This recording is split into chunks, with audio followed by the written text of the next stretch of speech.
今日、三井住友フィナンシャルグループは阪急豊中駅前の自社ビルの空きスペースに子どもの居場所を設置することを明らかにしました。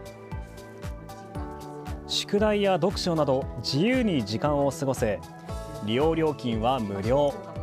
対象は小学4年から6年までです。また、地域の企業と連携して体験プログラムや子ども食堂なども予定しています。この試みはすでに東京で行われていて、年間6500人以上が利用しています。